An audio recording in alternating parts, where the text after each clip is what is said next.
بسم الله الرحمن الرحيم. الحمد لله رب العالمين، والصلاة والسلام على سيدنا محمد وعلى آله وصحبه أجمعين. خۆشەویستان لە شاری خۆشەویستی هەڵەبجە و لەم عەسر و ئێوارانەیە ئەمانەوێت ئەڵقەی یەکەمی ئەم بەرنامە جوانەی الآية الكبرى مامۆستا سەعیدی نورسیە خودبینینەکانی گەشتیارێک لەگەڵ سروشتە جوانەکەی هەڵەبجە و گوڵان و بەرزاییەکانی هەڵەبجەیە و لەگەڵ پەیامە جوانەکانی مامۆستا سەعیدی نورسی و ئەو ئیمانە جوانەی کە داوایەکە لە ئێمە بینە خزمەتیەوەی ئازوو خۆشەویست لە خزمەت کۆمەڵێ مامۆستای خۆشەویستی ئەم کوردستانە خۆشەویستە و شاری هەڵەبجەی شەهید. فەرموون هەڵقەی ئەم جارەشمان. خۆشەویستانم، ئێمە لە بەرنامەی شیرینچا لە بەشی یەکەما کە لە خزمەت کۆمەڵێ مامۆستای ئازیز و خۆشەویستی کوردستانین و لەم سروشتە جوانەی ناوچەی هەڵەبجە و گوڵان و باوکۆچەک و بەرزاییەکانی هەڵەبجە و لە ناوجرگەی بەهارێکی پڕ لە تۆف و جوانی و سەوزی و شتانێک کە بەڕاستی جێی ئەوەیە ئێمە بچینە خزمەت بابەتێکی زۆر زۆر گرنگ و بچینە خزمەتی بەدیع زەمانەکەی خۆمان مامۆستا سەعیدی نورسی و کتێبە مبارەکەکەی الآية الكبرى و لە دوو ئەڵقەی زۆر تایبەتە لە خزمەت مامۆستایانی ئازیز و خۆشەویست جەنابی مامۆستا مەلا نامیق بەڵخەیی و جەنابی مامۆستا ڕەوف مەعروف هەورامانی و جەنابی مامۆستا حەسەن حەمەکەریم لە خزمەت ئەم مامۆستا خۆشەویستانەیە بتوانین لە دوو ئەڵقەی زۆر گرنگە بابەتێکی زۆر گرنگتان پێشکەش بکەین و گەشتیارێک لەم گەردونەیە بزانین چی ئەبینێت و ئەم گەشتیارە کێ و چۆن گەشتەکەی هەڵەسەنگێنین. مامۆستایانی خۆشەویست یاخوا بەخێر مامۆستا با لە مامۆستا حەسەن و دەست پێ بکەین ئینشاءالله. مامۆستا گیان بە گشتی کتێبی الآية الكبرى کە مامۆستا سەعیدی نورسی ئاراستەمانەکا بۆ کێ ئەمان با بۆ کێ ئەو گەشتیارە لەم كون فسيح وجوانه أقاتا كيو. سرتا بسم الله الرحمن الرحيم وبه نستعين. السلام عليكم ورحمة الله وبركاته. دەستخۆشی لە جەنابتان و تیمی تەلەڤیزیۆنی بەڕێزی پەیامەکەین بۆ ئەم بەرنامە. خی گەورە موفقتان بکات ئینشاءالله. بینینەکانی گەشتیارێک بەشێکە لە کتێبی تیشکەکان، تیشکی حەوتە بعربي الآية الكبرى مشاهدات سائح يسأل الكون عن ربه. أما بيننا كان قشتارك كبدواي خوي عودالة لقل أم قشتار دا سيكس هاولن يكم ضل دوام عقل سهم روح أقربها همو قردونا لقردي لكان وبو أستيركان لا أسمان وبو زمين لبو بني درياكان بلغا كان بەقەت گەردی لەکان بەدی ئەکا و ئەیانکا بە بەڵگە لەسەر دووشت. یەکەم بوونی خوا، دووهەم تاکوتەنهایی خوا. لە سەرەتایەکە دوایش لە 33 وێستگەدا کە تەیەمونەن بە تەسبیحاتی دوای نوێش 33 بڕگە لە کتێبی بینەکانی گەشتیارێکدا هەیە کە هەرێکێکیان بابەتێکەوە ئەیکا بە بەڵگە لەسەر ئەو دوو بابەتە. بە شێوەیەکی گشتی کتێبەکە کراوە بە دوو بەشەوە. بەشی یەکەمیان کە زۆرینەی کتێبەکەی بەڵگەکانی بوونی خوان و بەشی دووەمیشان بەڵگەکانی تاکوتەنهایی خوان سبحانه وتعالى و بێگومان بەشەکەی یەکەمی ژەبێتەوە بە بەڵگە بۆ دووهەمیان. ئەم گەشتیارە عەوداڵێکی ڕاستەقینەیە و دوای حەقیقەتە ئەگەڕێ و حەق ئەدۆزێتەوە لە هەموو شوێنەکە کە دەیبینێت تا سەر ئەوەی کە پێڵێن تا سەر ئێسقان لەگەڵی ئەڕوا هەتا ئەگا بە حەقیقەت. و ئەم ئینسانە کە پێوترێ گەشتیارەکە بۆ خۆی یعنی لە هەوڵی ئەوەدایەکەوە ئیمانەکەی لە ئیمانێکی تەقلیدیەوە بگوێزێتەوە بۆ ئیمانێکی تەحقیقی و لە هەموو تەقلیدی و تەحقیقی چییە ماوەسا؟ سەبەوون منە ئێمە چۆن لەمە تێبگەین ئایا ئیمانی تەقلیدی خراپە تحقیقی باشە؟ ئایا هەموو کەسێ پێگات بە تحقیقی؟ لە زەمانەکانی پێشوودا ساڵانی پێشوو ئیمانی تەقلیدی چونکە کێشەیەکی گەورەمان نەبووە لەسەر بابەتە ئیمانیەکان لەم زەمانەدا با بڵێن شک و گومانی زۆر لەسەر بابەتە ئیمانیەکان دروست نەکراوە لەبەرەوە بە شێوەیەکی گشتی خەڵک کێشەی ئیمانی نەبووە کێشەی بوونی خوا و وحدانەتی خوا و باوەڕ بە قیامەت و باوەڕ بە پێغەمبەران و باوەڕ بەوەی کە قورئان کەلامی خوایە ئەمە لە گۆڕێدا نەبووە زۆر کەم لەبەرەوە نەبوو با بابەت بۆ ئەوەی کەوا با بڵێن زۆر خەڵک بایەخی پێ بدا خەڵک فطرەتەن و بە گوێرەی ئەو ڕێنمایانەیەکەوە عولەمای ئەو کاتە و پیاوە چاک و ئەولیاکانی ئەو کاتە بە حکمی ئێرشاد و تەبلیغکردنی دین ئیمانەکەیان هەبووە بە فطرەتەن و وەریان گرتەوە ئیتر ئیمانێکی بەهێز هەبووە و کێشەیەکان ڕوبەڕوو نەبووەتەوە زیاتر بابەتی تری وەکو فقهی بووە بەڵام ئێستا زەمانەکە جیاوازە ئێستا لەبەرەوەی کەوە فەلسەفە بە هەموو هێز و تواناکانیەوە و یعنی چەندەها شەپۆلی مادی و ئیلحادی کە ڕویان کردوتە عالەمی ئیسلامی و موسڵمانان ڕووی شەپۆلێکی یعنی سەختی بوونەتەوە لە بابەتە ئیمانیەکانە گومان دروستکراوە لەسەر مەسایلە ئیمانیەکانی وەکو بوونی خوا وحدانەتی خوا ئایا محەممەد پێغەمبەری خوایە ئایا قورئان کەلامی خوایە ئایا زیندوو ئەبینەوە ئەم بابەتانە یعنی بە شێوەیەکی با بڵێن بەرنامە بۆ داڕێژرا و پیلانێکی زۆر زۆر گەورە هەیە لە پشتیەوە چەندەها دەسەڵات و ڕێکخرا و وەدام و دەستگای گەورە هەن لە پشتیانەوە کەوا کارەکەن بۆ یعنی تا ڕادێک وەرگەڕەنەوەی موسڵمانان لە ئیمانەکەیان یعنی زۆر ئێمە باسی نوێژ و ئەوانە ینی زۆر خەڵک گومان لەسەر نوێژ و ڕۆژ و زەکات و حەجوانە دروست ناکە بەڵام دەبینین بەردەوام ئەو گومانانە دروست دەکەن کە ئاخۆ قورئان کەلامی خوایە ئاخۆ محەممەد پێغەمبەری خوایە ئاخۆ ینی ئەم زەمانە زیاتر ئیمانی تەحقیقی ئەوێت ئەم زەمانە ینی ئەم زەمانە پێویستە حاجەی هەموو موسڵمانێکە ئەوە جاران ئیمانێکی تەقلیدی هەبووکەوە عامەی موسڵمانان بوون بەڵام ئەوە ئیمانە تەقلیدی لە ئێستادا بەرگەی ئەم گومانانە ناگرێت یعنی چونکە کابرا هاتووە مەسەلەن بە ناوی فەلسەفەوە بە ناوی عیلمەوە هاتووەتە ناو مەیدان و باسی ئەو بابەتانە مادەگەرەی بڵاوکاتە لە ناو مسلمانانە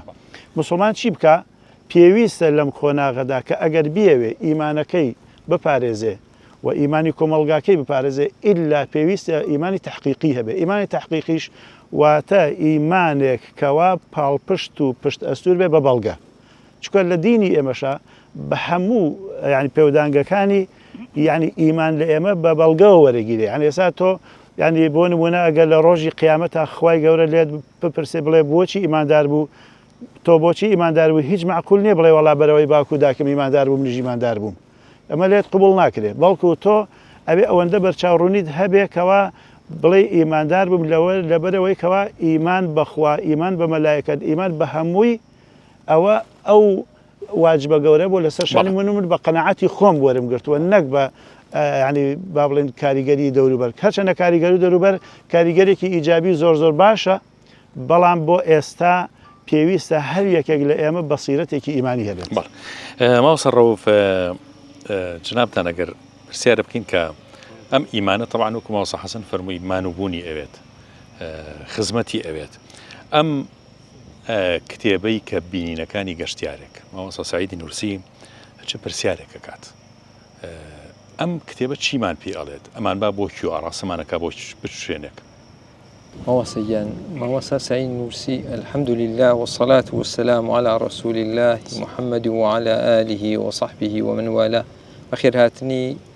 جنابتان أكين وشعر كمان بخير هاتني كنالي بيام أكين ستاف برزة كانيان إخوة بخير بين سرسر بسر شومان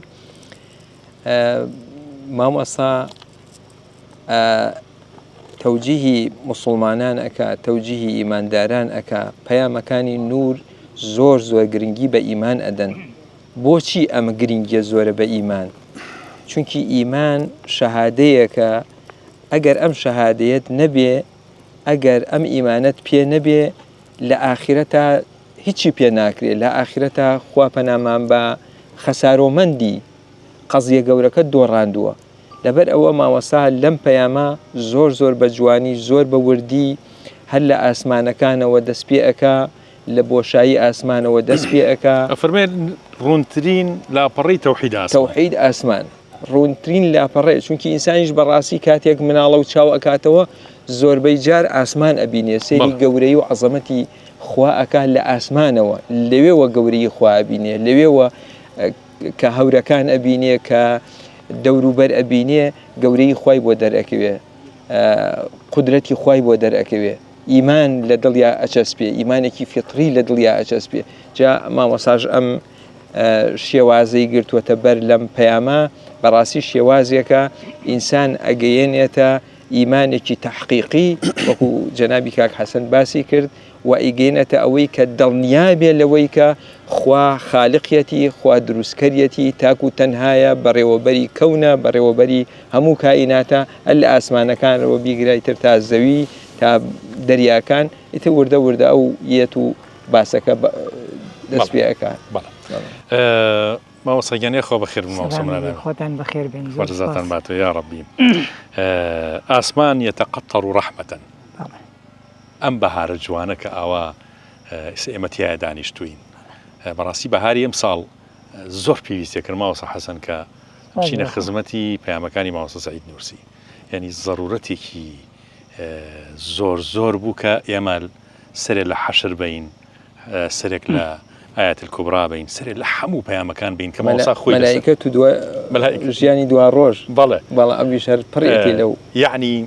جەنابتان چییە فەرموون؟ وڵڵاهی پەیامەکان حەزەکەم سەرەتا قسە لە پەیامەکان بکەین بەڵێ پەیامەکانی نور زەرورەتی ئەم سەردەمەن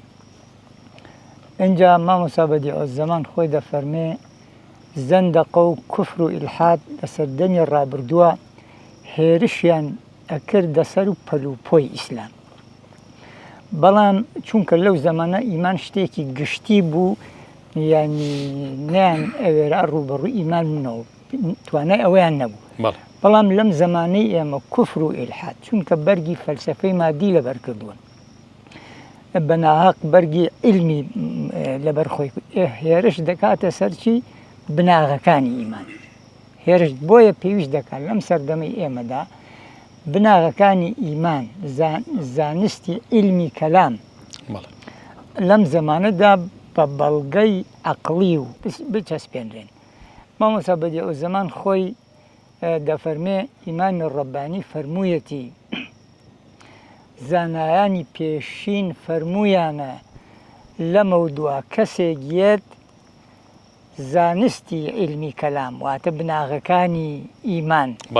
ئەسەلمێنێ ئەیچەسپێنێ بە بەڵگەی عەقڵی و زانستی دەیان چەسپێنێ دەیان سەلمێنێ جاڵێ تەنانەت ئیمامی ڕەبانی فەرموو خۆزگە من بوومایە ئەو کەسێ بەڵام مامۆستا فەرمێ ڕۆژگار سەلماندی ئەو کەسە کە هاتوو ئەم زانستی علمی کەلامەی واتە عەقیدە و باڕ و ڕاستیەکانی ئیمان و ئیسلامی سەلماند و ڕوونی کردەوە و چەسپاندی بریتی بوو لە پەیامەکانی نور تیشکی حەوتەم کە پێ ئەوترێ بینینەکانی گەشتیارێک ئەمە خۆی دوو مەقامە مەقامی یەکەمیان 19 بەڵگەیە ئەم بەڵگانە هەر لە سەرەتاوە نووسیوێتی بەڵگەکانی بوون واتە بەڵگەکانی واجب الوجودیەتی خوای گەورە جا بە پلەی یەکەم بوونی خوا دەچەسپێنێ دەیسەلمێنێ بە پلەی دووەم وەحدانیەت و تاکوتەنیایی خوا دەسەلمێنێ بەڵام مەقامی دووهەمیان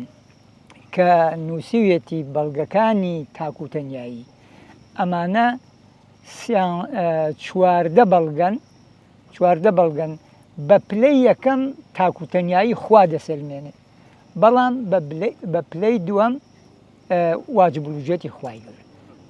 هەردووکیانانی بە پێچەوانی یەکترەوە 33 بەڵگەیە باسی چیەکە بەشاید لەسەر واجب الوجودیەتی خوای گەورە لەسەر وەحدانیەتی خوای گەورە تاکوتەنیایی خوا ئەم گەردوونە ئەم مەخلوقاتە اینجا مێژوو ئەم تەمەەن گەشتیارێکە دەگەڕێ بەناو گردردونە بەناو ژووە پرسیارەکە سۆراخی بەدیهێنەر دەکات. جا لە ڕیواتێکە هاتووە جارێکیان مامۆستا سعید نورسی یەکێ لە قوتابیە بەناو بانگەکانی کە ناوی مستەفا سونغۆر بووە لە زۆربەی تەمەنیان لەگەڵ یا بووە لە بەندیخانەکانە. دڵێ جارێکیان مامۆستا بانگی کردم بۆ ژوورەکەی خۆی ڕۆشتم لە دەرگاکە وەستان فەرمووی مستەفا ئەو ڕۆحە چالاکە کێ بوو لە گەڕا بەناو هەموو گردردونا و سۆراخی بەدیهێنەری کرد. ئەفەرمێ منیش لەڵی خۆمە بەبێەوەی بە زمان قسە لە دڵما وتم مامۆستای گەورم خۆت بووی ئەڵێ ئەویش ئاواسەرێکی ڕاوەشانی فەرمی دەبڕۆ. ینی ئەو گەشتیارە کە لەو تیشکە حوتەما مامۆستا باسیەکە مامۆستا هەر خۆی بووە گەڕاوە و ئیتر هەموو گردردونی کردووە لەسەر بە بەڵگە لەسەر بوونی خوای گەورە بە بەڵگە لەسەر تاکوتەنیای خوای بەڵێ مامۆستا زیاتر شیکارەکە وا لێ بکەین کە ینی مەفهوم بێ لای هەموو خەڵک بەڕاستی لە ڕسائیلا چونکە چۆن ئەڵێت ینی لە ئەوڵەوە ئەزانی قورساییەکی زۆری تایە کە تۆچیتە ناو ڕسائیل یا وشکیەکی تایە یا لە ڕووی فەلسەفیوە قسە ئەکا مامۆستا بەس کە زۆر تێکەڵ بە پەیامەکانە بی یا تێکەڵ بە ئاەتول کۆبرابی بە حەشرە بیت بەڵکەکان بۆ خۆی ئەدباتە ناوەڕۆکی کۆمەڵشتی زۆر ناسکی جوان کاموو کەسی لێتیەکە باسی ئەم چایەمان کرد جناب بە نمونەیەکی جوانە هێنایە لە وەختی بانکە کەوانی فەرموو ئێساوا چا خۆی مامۆستا کەم کەم نمونەیەکی مامۆستا سعید نورسی تێنایە چی بوو؟ ئەوە مامۆستا خوا لێ ڕازی بێ دەست بەسەر بووە لە شاری ئەمیرداخ بەسەری تورکیا عادەتی وا بووە کە عەسران ئەچووە دەرەوە بۆ گەڕان ئێوارانێک پۆلیس و ئاسایش دێن بۆ تەحقیقات بۆ لێکۆڵینەوە بە دووادا چون ئێتر کە لەوێ نابێ دراوسەیەکی مامۆستا هەبووە لەو بەریەوە پیرەژنێک بووە ئێتر ئەچن بۆ لای پرسیایی لێکەڵێنە پورێگیان ئەرێ ئەم مامۆستایە کە لێرەدایە ئەم خەڵکە دێ بۆ لای چی ئەکەن لای تۆ خەریکی چی نەمانە یعنی یانەوێ معلوماتی لێکۆ ئەوژەڵێ وەڵا ڕۆڵەگیان نازانە ئەمانە هەردێن پێکەوە دائەنیشن ئەخوێنەوە و چا ئەخۆن خەریکی خوێندنەوە و چا خواردنن ئەمە ئیشەکەیانە ئەجا ینی مامۆستا خوا لێ ڕازی بێ بالمناسەبە عەسران چووەتە دەرەوە ڕۆشتۆ بۆ شاخجاریەوە بە پێشتر بە ئەسپێکی بۆ تەرخان کراوە و لەم دوایشە سیارەی بۆ تەرخان کراوە چێژی لەم سروشتە بینیوە سە بۆ نمونێمە لە بەردەم ئەم دارە گەورانین مامۆستا لە سێرەکەی لە چیای چام بە مانگ بە چەندێک یعنی مدەی زۆر ماوەتەوە لەو چیا بەرزەیە شاخی ئەرەک بە ساڵ و دو ساڵ و نیو لێ ماوەتەوە بەڵێ یعنی لەسەر ئەم دارە چی کردووە ئایا ئەمە ینی ئەم ئیلهاماتە قورسانە کە ینی هەستی پێ کردووە چۆن ئەم ڕسائیلی لەناو ئەم سروشتە جوان چۆن خوێندوێتیەوە ینی سام وەختێک تۆ سیر ڕسائیلی نورەکەی ماوەسا کە باسی درەختەکە باسی گوڵەکە باسی ناتوانیت دوای دەستکاری گوڵەکەی لێ بکەیتەوە ئەوەنە باسێکە کە چۆن زیکری خواکە چۆن لە تاعاتی خوایە چۆن لەگەڵ توا شەریکە یعنی هەستەکەی کە ئینسان چۆن ناو سروشت و نوێژی کرد جیاوازە لەو نوێژی کە لە ماڵۆ ئیکات یعنی ئەڵەی بەرەکەتی ئەو نوێژی کە لە کەعبا ئیکات 100,000 بۆ نووسرێت لەناو سروشتی شەشتێکی وای بۆ نووسرێت چکە بۆ لەگەڵ دنیایەک لە مەخلوقاتی خوایە کە تەسبیحاتی خواکات سوژدە ئەبات و عیبادەتەکە ڕاستەکەی برایان ئەم بابەتە لەوە زۆر ینی بابەتێکی گەورەمان لە بەردەما ئەکاتەوە ئەوش مەسەلەی تەفەکورە تەفەکۆر لەم زەمەنەدا بە تایبەتی زۆر پێویستە چونکە ئەوەی کە دەیبینین ئێمەی موسڵمان دینداریمان تەنها حەسر کردوتەوە عیبادەتەکان مامۆستا بالمناسبە ئەم پەیامە بە یەک ئاەت دەست پێیەکە کە ئەفەرمێ بسم الله الرحمن الرحیم یعنی پێشەکیەکەی نەک دوایی بابەتەکە وما خلقت الجن والإنس إلا ليعبدون ليعبدون يعني أفرمي خواهي قولا من جن وإنسم تنها بو عبادة دروس كردوه أم عبادة إمامي ابن عباس خواهي رازي بأفرمي أي ليعرفون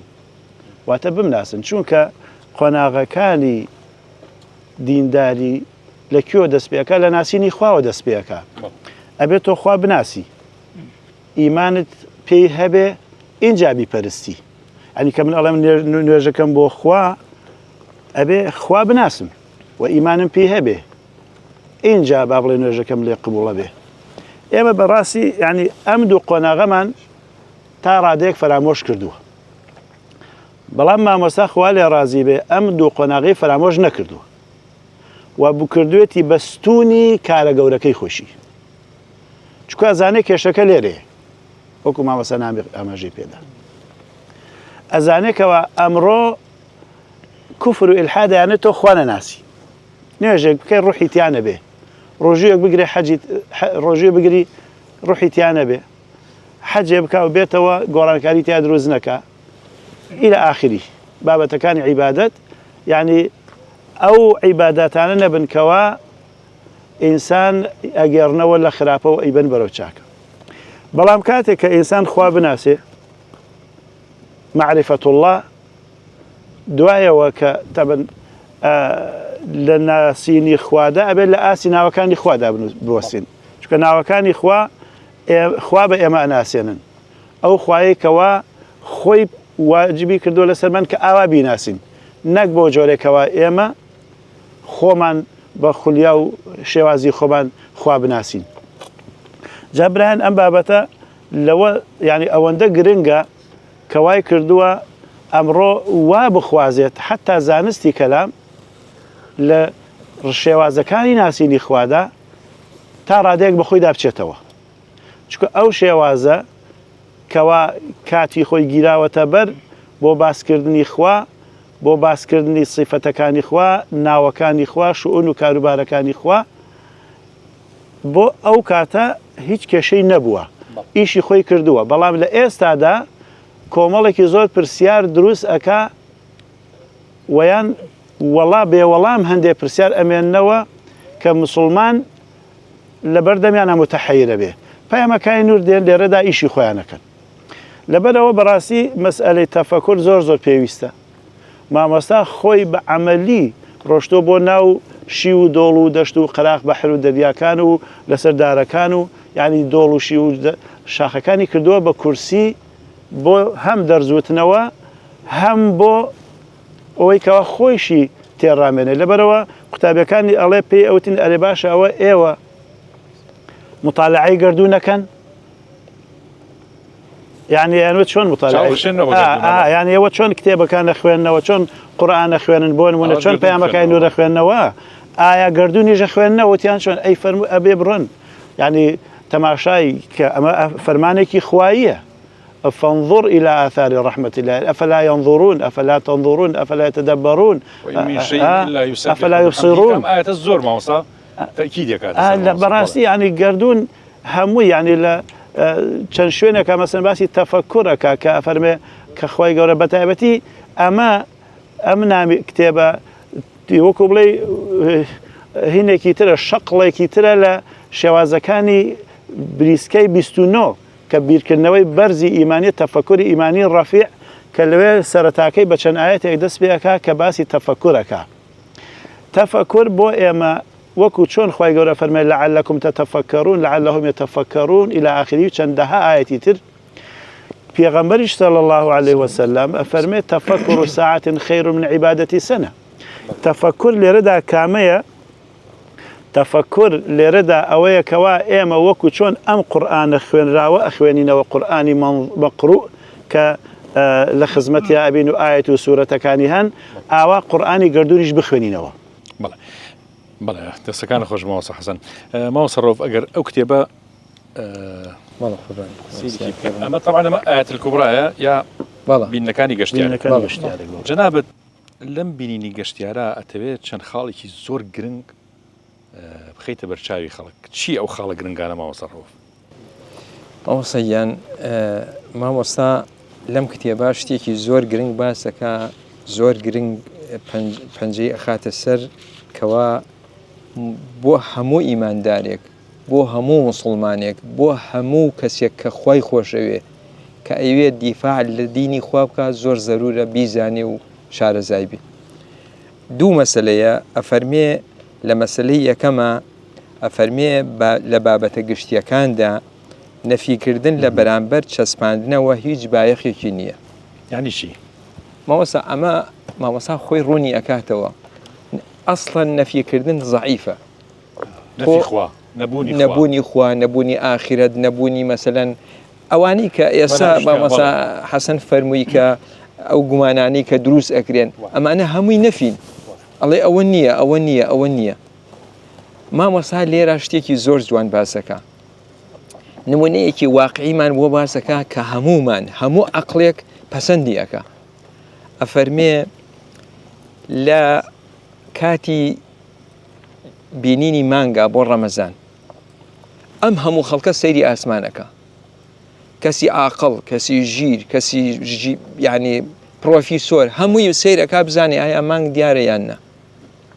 هەموویان ئەڵێن مانگ نییە نەفیە ئەڵێن مانگ نییە مانگم نەبینی دوو کەس یا جاری واشە یەک کەس کەسێکی موسڵمان صادق بڵێ مانگم بینی بڕوا بە قسەی ئەم کەسە ئەکرێ قووەتی قسەی ئەم کەسە چونکی ئەمەیان نەفی نییە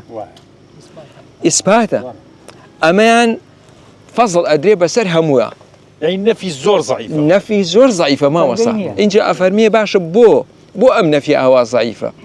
مەسەلەن ئەمەی کە ئەڵێ مانگ نییە ئەڵێ لەو شوێنانیە کە من بۆی گەڕاوم ناتوانێ بڵێ ئیسپاتی کا بڵێ لە حەبش ئەو شوێنەی کە مانگی تیا دیارە ینی بیسەلمێنێ بڵێ مانگ نییە یا مەسەن لەبەر هەورێک دیار نییە یا لەبەر شتێک هەر هۆکارێکی تر بەڵام ئەمی تر کە ئیسپاتە ئەم کەسەی کە مانگی بینیوە ئەڵێ ها ئەوە تا مانگ دەست پەنجە ڕائکێشێ و خەڵکەکەی تریش هەمووی ئەیبینێ و ئەبنە پاڵپشتی یعنی ئەمە نمونەیەکی زۆر جوانە مامۆستا تەسهیلی کردووە یعنی تی گەیاندوین بۆ ئەم مەسەلە موهیمە کە ئینسانی ئیماندار ئەبێ هەمووی ئیماندارێک ئەم شتە بزانێ بەسەن کەسێکی باسی ئاخرەتەکە ئەڵێ نییە و هیچ نییە و تۆ ئەم هەموو پێغەمبەرە عەلەیهیمو سەڵات وەسەلام شایەتە بۆ تۆ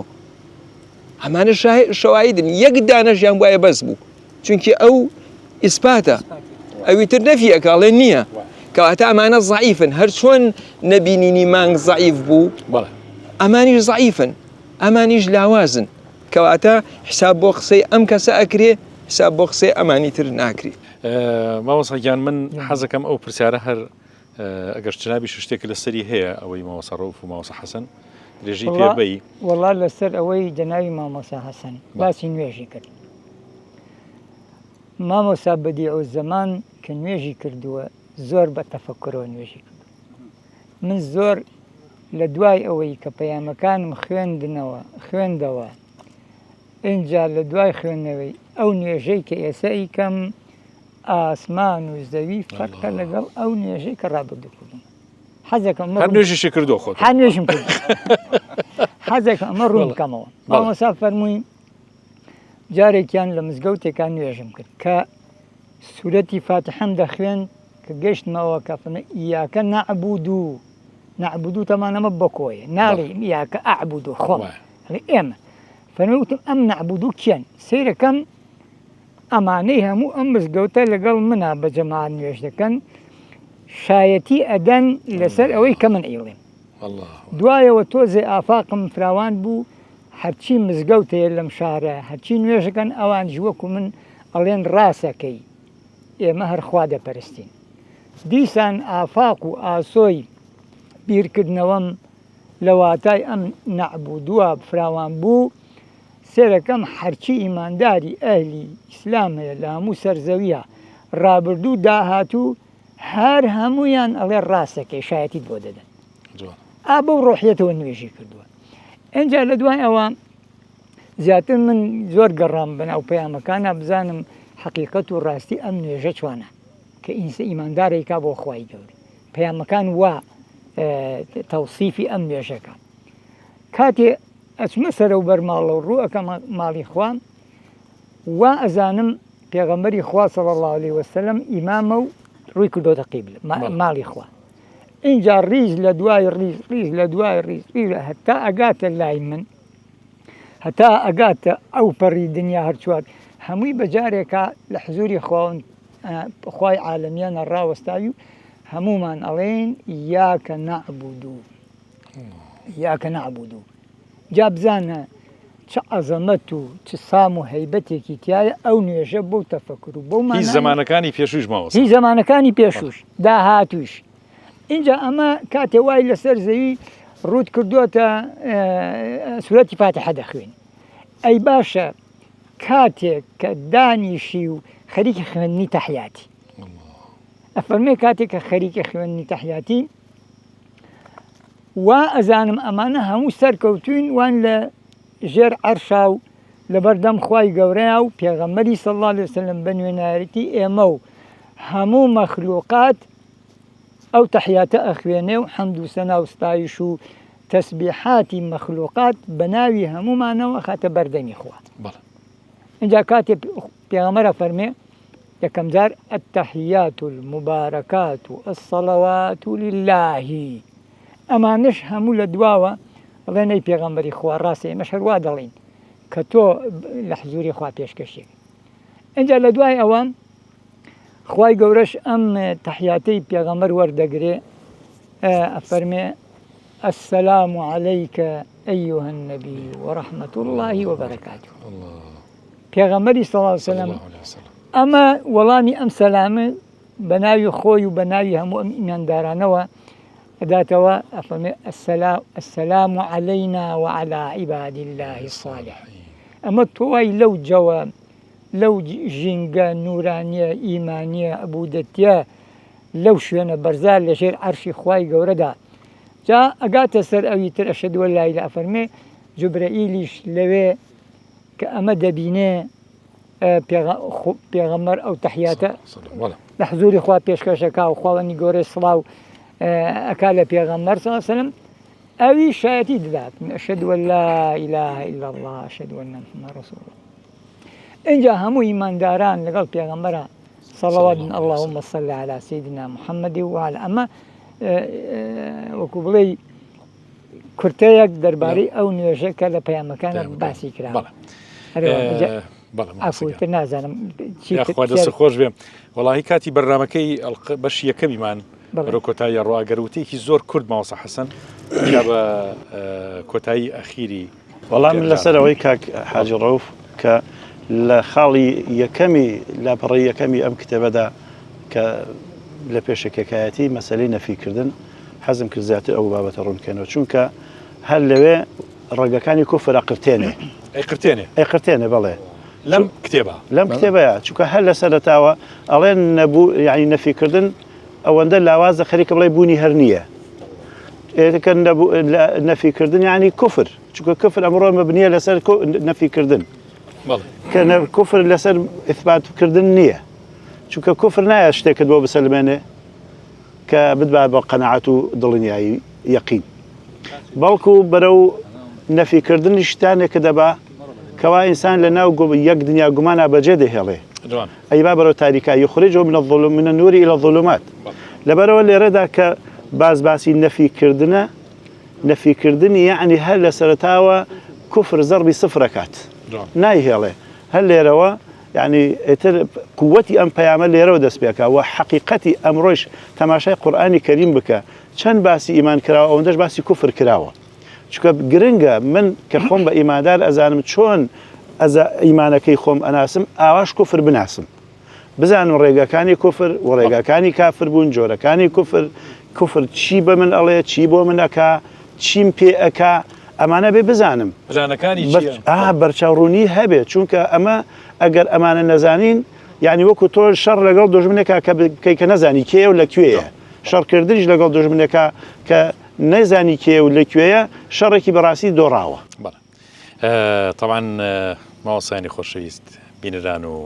ئازیزان و خۆشەویستانی ئەم مەڵقە زۆر تایبەتەی شیرینچا لە بەش یەکەمە ئێمە